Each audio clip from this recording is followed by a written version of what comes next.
Adrice's Kitchen 69 from St. Maartan, the Netherlands. Whew, I am back again, y'all, because I fell in love with Old Man Guavaberry brand products. This is the Republic Rum. This is the Old Man Guavaberry Passion Fruit. And Old Man Guavaberry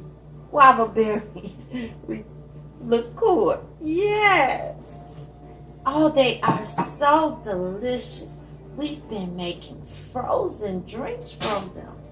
Today I used original guavaberry liqueur with some Dimes mango and put equal parts into the freezer, and this is what you get.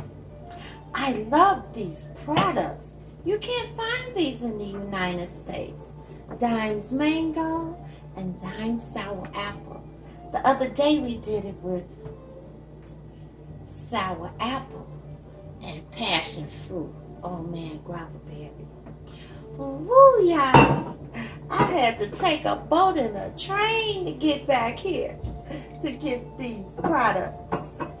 Yes. So here's to St. Maartan with his very own Republic Rum. You gotta get here to get these products, y'all. Enjoy.